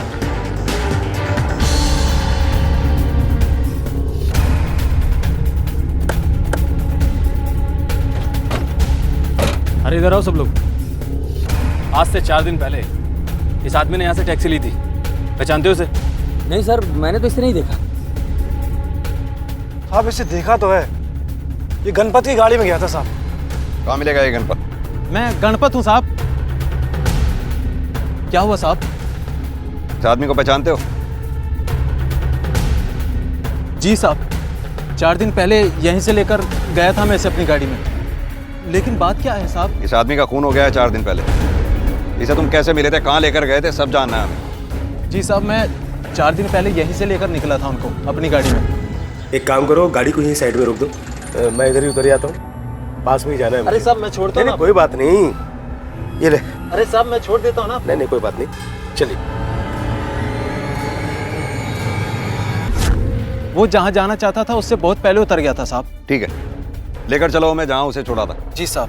बैठो तुषार।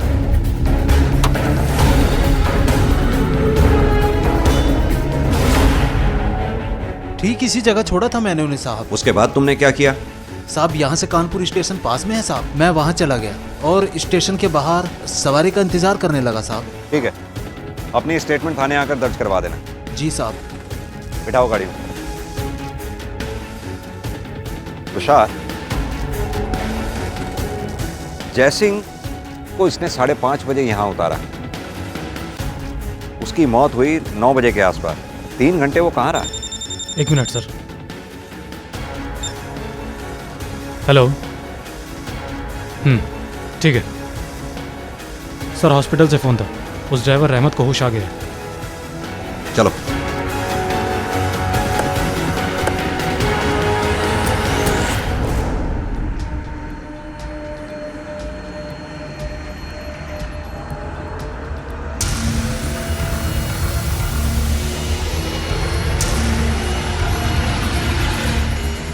जिसको चाय नाश्ता करना है कर लीजिए, ढाबा आ गए, 15 मिनट के लिए गाड़ी रुकेगी, चलिए।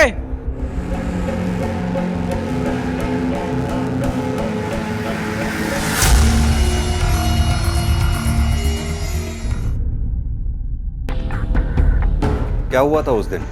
टैक्सी स्टैंड पर खड़े थे, वो लोग आए और अरे भैया जी, भौती चलेंगे क्या? भौतिक? बैठिए।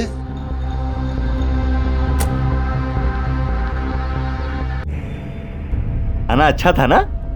हाँ। मुझे बहुत जोर से सुसु आई है। आजा बेटा। अरे शीतल जल्दी करो। आपको नहीं पता वो औरत और बच्चे का क्या हुआ? उस औरत का नाम शीतल है, उस पर भी चाकू से वार किए हैं, लेकिन वो बच गई है। अल्लाह का लाख लाख शुक्र। कितने लोग थे? उनका चेहरा देखा आपने? एक ही था साहब। रहमत जिसकी टैक्सी में सफर करते वक्त ही शीतल और उसके परिवार पर हमला हुआ था और जो खुद उस हमले में गंभीर रूप से घायल हुआ था, उसके बयान से पुलिस को कोई नई इंफॉर्मेशन नहीं मिली।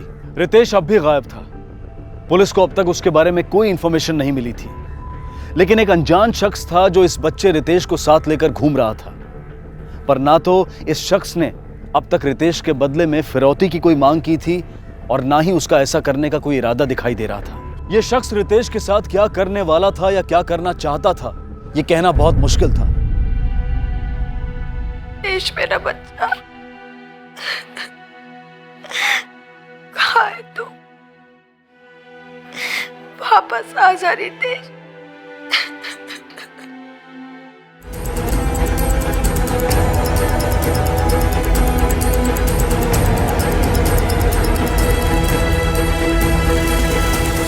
सर उस बच्चे का तो कुछ पता ही नहीं चल पा रहा है। कहीं ऐसा तो नहीं कि हत्यारों ने उस बच्चे को मारकर लाश को ठिकाने लगा दिया? नहीं तुषार, अगर उन्होंने उस बच्चे को मारना ही होता तो वो बच्चे को साथ लेकर क्यों जाते? हालांकि ये बात अभी हमें साफ नहीं है कि उस बच्चे को ले जाने के पीछे उनका मकसद क्या था। लेकिन सर एक बात समझ में नहीं आ रही है, अगर कातिलों को फिरौती नहीं चाहिए थी तो बच्चे को लेकर क्यों गए? तुषार, या तो ये कड़ियां आपस में जुड़ी हुई हैं या फिर ये मामला कुछ और है। और सबसे बड़ा सवाल तो ये है कि वो बच्चा इस वक्त है कहाँ?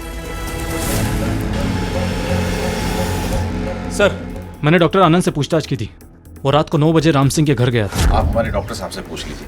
गठिया का दर्द इतना ज्यादा था कि मैं चलने फिरने लायक नहीं था। वो घर में ही मुझे देखने के लिए आए थे। लेकिन ये भी तो हो सकता है कि डॉक्टर झूठ बोल रहा हो। राम सिंह ने उसे अपने दर्द के बहाने घर पर बुलाया हो और डॉक्टर के जाने के बाद राम सिंह घर से निकला हो, जयसिंह का कत्ल करके वापस आ गया हो। लेकिन सर उसके दोनों बेटे तो सच बोल रहे हैं, क्योंकि उस रात को वो दोनों ट्रेन में ही थे। हम सब ट्रेन में थे साहब, एक रिश्तेदार की शादी थी दिल्ली में। लेकिन यह भी हो सकता है कि जयसिंह के बेटे श्याम ने अपने चाचा राम सिंह को फंसाने के लिए झूठ बोला हो। शक नहीं है सर, पूरा विश्वास है। मेरे चाचा ने मेरे पापा को मारा है। एक काम करो, जयसिंह के बेटे श्याम की कुंडली निकालो, देखो कहीं उसी में तो दोष नहीं है। Okay sir. पुलिस ने जब मारे गए पुलिस वाले जयसिंह के बेटे के बैकग्राउंड की जांच की तो उनके सामने एक ऐसा चौंका देने वाला सच आया जिसकी वजह से ये बेटा अपने पिता की हत्या कर सकता था। अपने बाप का कत्ल तूने ही किया है ना? वो 2 लाख रुपए भी तूने ही उनसे लूटे थे, ड्रग डीलर्स का उधार चुकाने के लिए, है ना? नहीं सर, ये झूठ है सर। सर मैं मानता हूँ कि मैं ड्रग्स लेता हूँ, ये भी मानता हूँ कि मुझ पर कर्जा है। सर इसके लिए कोई बेटा अपने बाप को क्यों मारेगा? ड्रग्स इंसान से कुछ भी करा सकती है, अपने बाप का खून भी। सर मैं मानता हूँ, इसलिए तो ड्रग्स छोड़ने की कोशिश कर रहा था मैं। आप पता करवा लीजिए सर, मैं कितने दिनों से वहाँ पर नहीं गया हूँ। सर मैंने मेरे पापा को नहीं मारा सर, मुझ पर यकीन कर लीजिए सर प्लीज़, मैंने मेरे पापा को नहीं मारा। ठीक है, जा अभी। सर क्या लगता है आपको, ये जो बोल रहा है वो सही है? तुषार, फिलहाल इसे झूठा साबित करने के लिए हमारे पास कोई सबूत नहीं है। एक काम करो, 24 घंटे इस पर नजर रखो। Yes sir.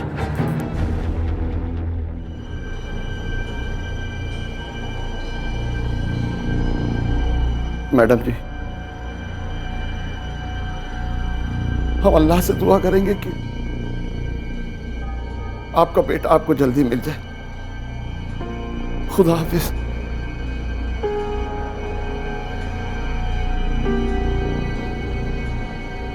रितेश,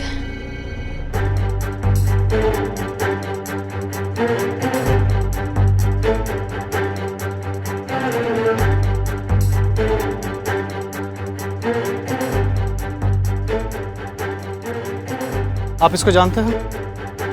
हाँ साहब, इस आदमी को तो मैं देखा साहब। यहाँ पर रहता तो नहीं था, लेकिन अक्सर आ जाया करता था साहब। हमारी दुकान से सिगरेट वगैरह खरीद कर यहाँ से चला जाता था साहब। कहाँ जाता था कुछ मालूम है? अब ज़्यादा तो नहीं मालूम साहब, लेकिन सुना है किसी संध्या नाम की ओर से चक्कर था साहब उसका, वहीं पर जाता होगा साहब। ये संध्या रहती कहाँ पे? देखो, यहाँ हम तुम्हारे और जयसिंह के रिश्ते की बात करने नहीं आए, हम यहाँ जयसिंह के खून की तफ्तीश करने के लिए आए। साहब उन्हें जब छुट्टी मिला करती थी तब वो मुझे घर पर मिलने आया करते थे। 14 तारीख को भी आया था? हाँ साहब, करीबन 6 बजे आए थे।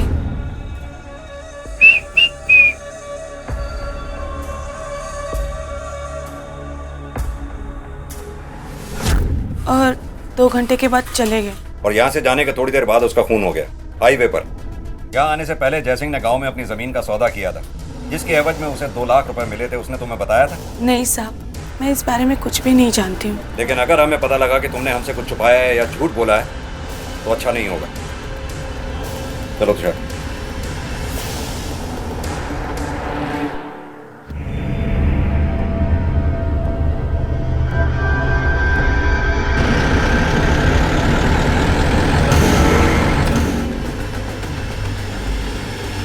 कैसे हुआ ये सब? मैं आराम से गाड़ी लेके आ रहा था सर, सडनली मेरी गाड़ी के सामने आकर टकरा गई। या तो ये किसी चाकू से वार किया गया है या फिर किसी धारदार हथियार से। एक काम करो, बॉडी को पोस्टमार्टम के लिए भेजो। Okay sir.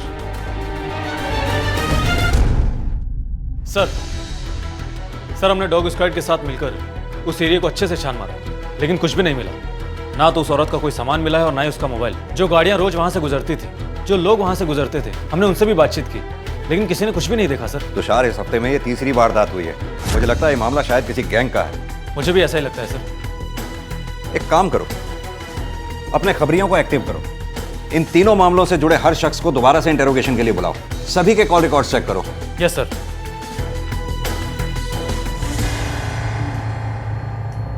इतना प्यारा है ना, बिल्कुल वैसा ही जैसा हम सपने में देखा करते थे, है ना? तुम माँ बन गई है और मैं बाबा। बस कुछ दिन हमें इसे लेकर यहीं रुकना पड़ेगा। क्यों?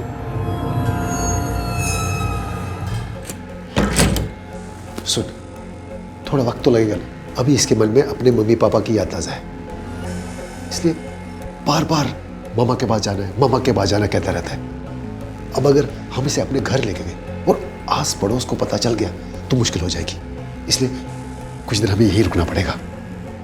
बस उसके बाद कोई दिक्कत नहीं है, समझी? सर। हाँ तुषार। सर कॉल डिटेल्स और लोकेशन रिकॉर्ड चेक हो चुके हैं, लेकिन सब क्लियर है। इनमें से किसी ने भी कोई ऐसा कॉल नहीं किया जिससे कि शक उस पर किया जा सके, और फोन लोकेशन से भी कुछ नहीं मिला है। तीनों घटनाओं के वक्त इनमें से कोई भी उस घटनास्थल पर मौजूद नहीं था, सिवाय उस बस ड्राइवर के और कंडक्टर के, जिन्होंने जयसिंह का कत्ल होते हुए देखा था।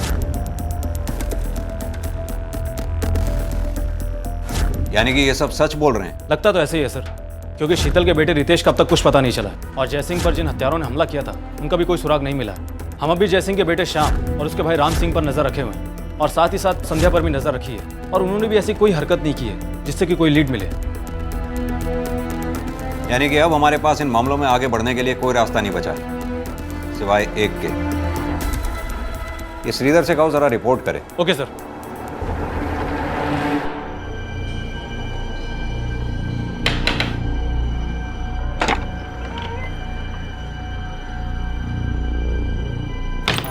क्या हुआ? बहुत परेशान लग रहे हो। एक गिलास पानी लेके आओ।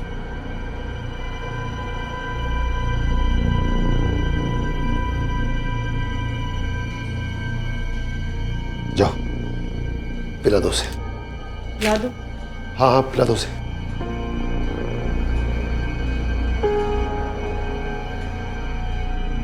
खा ले बेटा। नहीं खाना मुझे, मुझे मेरे मम्मा के हाथ से खाना है।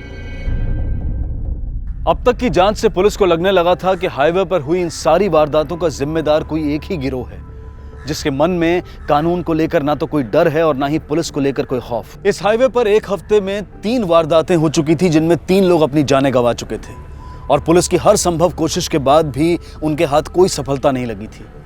और ना ही उस बच्चे रितेश के बारे में कुछ पता चला था, जो इस वक्त एक जोड़े के साथ उनके घर में रह रहा था, जो कि उसके साथ ऐसा बर्ताव कर रहे थे जैसे कि वो उनका अपना बच्चा हो। दूसरी तरफ जयसिंह की हत्या को लेकर भी पुलिस पर उंगलियां उठ रही थी कि अगर पुलिस अपने ही एक साथी को इंसाफ नहीं दिला पा रही है तो एक आम आदमी की सुरक्षा को लेकर उन पर कैसे यकीन किया जा सकता है। इन्वेस्टिगेटिंग टीम पर हर तरफ से दबाव पड़ भी रहा था और हर बीतते दिन के साथ बढ़ भी रहा था, और यह भी डर था कि कहीं ऐसा एक और हादसा ना हो जाए। कहाँ है बेटा तू?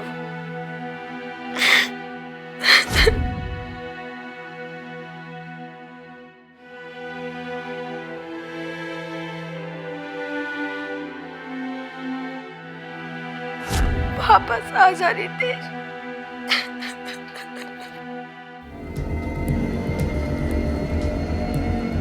चलो बस से चलते हैं। अरे बस से क्यों जाएंगे, टैक्सी लेते हैं ना।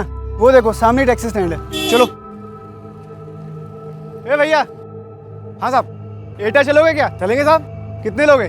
450 लगेगा साहब। ठीक है चलो, चलिए साहब। अरे नहीं नहीं, इसे मेरे पास रहने दीजिए। बैठिए, आइए।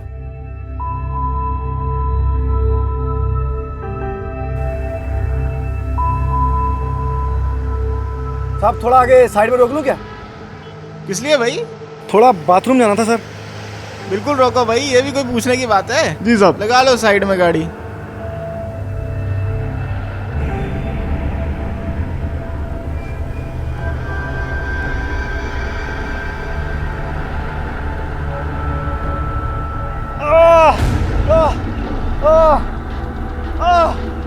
तुम अभी रुको, यहीं रुको, मैं भी आता हूँ। मैं कहा तुम रुको यहाँ पे। अरे अभी चलती हो तुम्हारे। मैं कहा तुम यहीं पे रुको, मैं भी आता हूँ। रुको जरा, पर जल्दी आना। मैं आ रहा हूँ, रुको। क्या हुआ? साहब किसी ने क्या हुआ? तुम्हें डंडा मारा साहब? किसने मारा तुमको?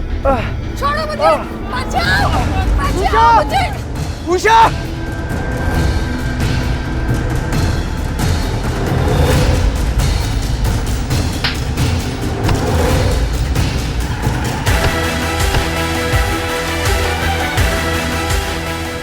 चल लेके चलो, चल चल लेके ये उठा, गाड़ी में डाल, रख अंदर चल।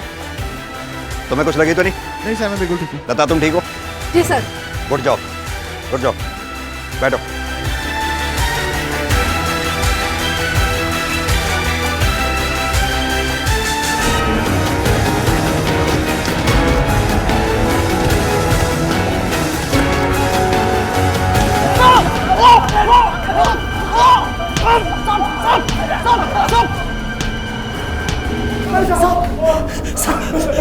साहब हमको माफ कर दो साहब। हमारा एक गैंग है साहब, जिसमें हमारे अलावा और भी कई टैक्सी ड्राइवर शामिल है साहब। जब भी कोई ड्राइवर किसी सवारी को लेकर जाता तो उसके पीछे पीछे 2-3 ड्राइवर और निकल जाते और उससे आगे निकलकर उन जगहों पर जाकर छुप जाते थे साहब। मैडम 1 मिनट ज़रा टॉयलेट जाता हूँ थोड़ा गाड़ी।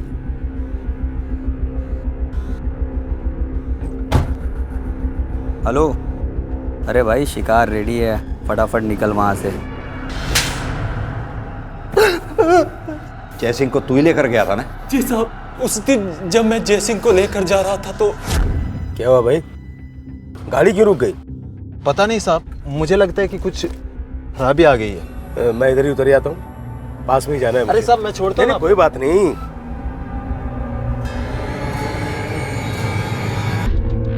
हेलो, अरे कहाँ हो तुम? वो अभी अभी गाड़ी से नीचे उतर के चला गया। हाँ साहब माफ कर दो साहब। जब तुम लोगों को लूटते थे और मारते थे उस वक्त तुम्हारे फोन की लोकेशन वहां की क्यों नहीं होती थी? हम सबके पास एक एक परमानेंट नंबर के अलावा एक एक खुद का नंबर रहता था। जब हम लूट करने के निकलते थे तब अपना फोन टैक्सी स्टैंड पर छोड़ देते थे या किसी साथी को दे देते थे। गलती हो गई साहब, हमने पैसों की माफ कर दो साहब, माफ कर दो। पैसों की लालच में आ गए साहब। और आखिरकार हाईवे पर हुई लूट और हत्याओं की 3 घटनाओं को अंजाम देने वाले टैक्सी ड्राइवर गिरोह को हिरासत में ले लिया गया, लेकिन इसके बाद भी गायब हुए मासूम बच्चे रितेश की कहानी अब तक अनसुलझी थी। पुलिस के नजरिए से बीतते हर दिन के साथ रितेश की जान को खतरा बढ़ता जा रहा था। कौन था यह जोड़ा और इनका रितेश के साथ क्या संबंध था? इन सवालों के जवाब तभी मिल सकते थे जब पुलिस रितेश तक पहुंच पाती, जिसकी फिलहाल कोई संभावना दिखाई नहीं दे रही थी। क्या टैक्सी ड्राइवरों का एक गिरोह अब भी कुछ छिपा रहा था? क्या हुआ? इतने परेशान क्यों लग रहे हो? कुछ नहीं, इस बच्चे की वजह से पुलिस इसे ढूंढ रही है और अगर ये पुलिस को मिल गया ना तो हम लोग मारे जाएंगे। पुलिस हमें पकड़ेगी और हमारी सारी जिंदगी जेल में कटेगी। तो क्या, इसे ठिकाने लगाना पड़ेगा। मतलब कुछ नहीं। मतलब इसे मार दोगे? हम इसे तुम्हें छूने नहीं देंगे। मनोहर छोड़ो इसे, ये हमारा बच्चा है। मरना है तुझे? छोड़ो इसे मनोहर, छोड़ो हमारे बच्चे को।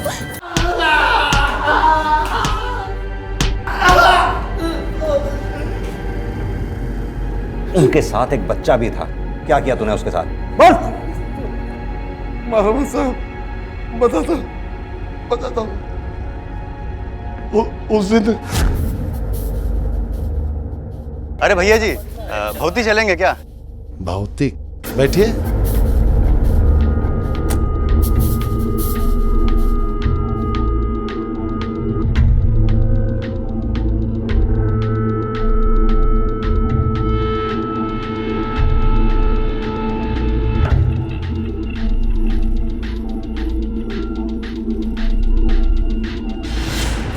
अरे शीतल जल्दी करो। रितेश चल यहाँ से, भाग भाग जल्दी। और फिर मनोहर बच्चे को लेकर चला गया। हॉस्पिटल से निकल के सबसे पहले मैंने मनोहर को कॉल किया।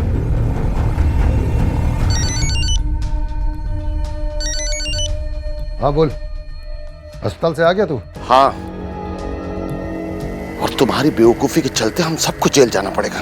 काय को लेकर तू बच्चे को, तुम पुलिस कुत्ते की तरह सूंघते घूम रही हो बच्चे को। और वो बच्चा अगर तुम्हारे पास रहा ना तो बहुत जल्द तुम्हारे पास भी पहुंच जाएगी और फिर हम सबका खेल खत्म।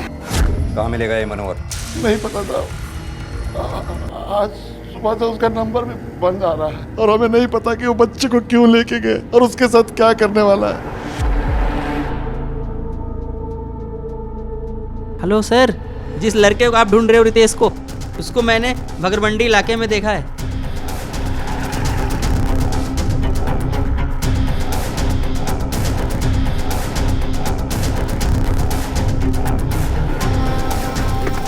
तुम दोनों पीछे से जाओ।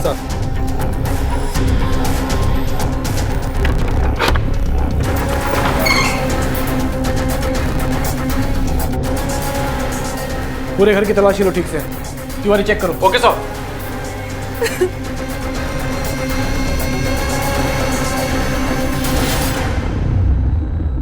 कहाँ है मनोहर? मनोहर बच्चा किधर है? बचा लो साहब, मेरे बच्चे को बचा लो। ले गया वो। मनोहर छोड़ो हमारे बच्चे को, छोड़ो। अरे पागल औरत, पुलिस हमें पकड़ेगी ना तो इसको असल माँ बाप को लौटा देंगे। जब ये हमारे पास रहेगा नहीं तो हम क्या ऊपर इसके लिए। कहाँ लेकर गया मनोहर उस बच्चे को? सर यहाँ कोई नहीं है। जय हिंद सर। जय हिंद। मैं मनोहर के घर पे हूँ सर। यहाँ पे मनोहर और बच्चा नहीं मिला, लेकिन उसकी बीवी मिली। हमने उसको हिरासत में लिया है सर। वो कुछ लोकेशन के बारे में बता रही है जहाँ पे मनोहर हो सकता है। वो जहाँ जाने के लिए कह रही है वहाँ पहुँचो, हम भी वहाँ पहुँचते हैं। Okay sir.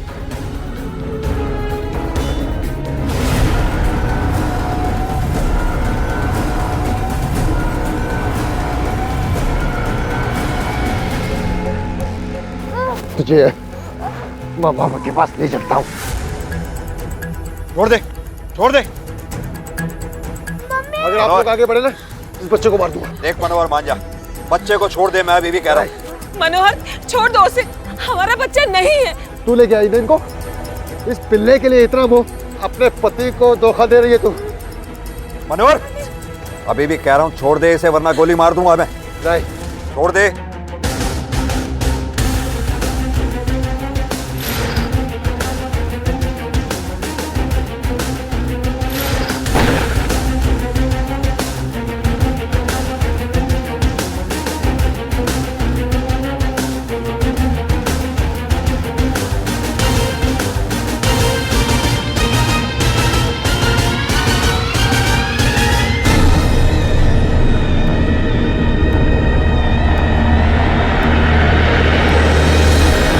टैक्सी ड्राइवरों के इस गिरोह के मुंह खून लग चुका था।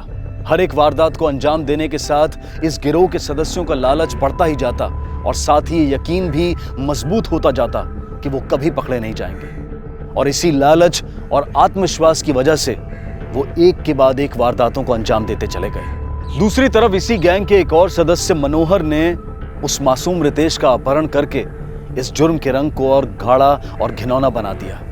उसे लगा कि ऐसा करके वो अपनी पत्नी और अपने जीवन में संतान ना होने की कमी को पूरा कर पाएगा, लेकिन ऐसा नहीं हो पाया।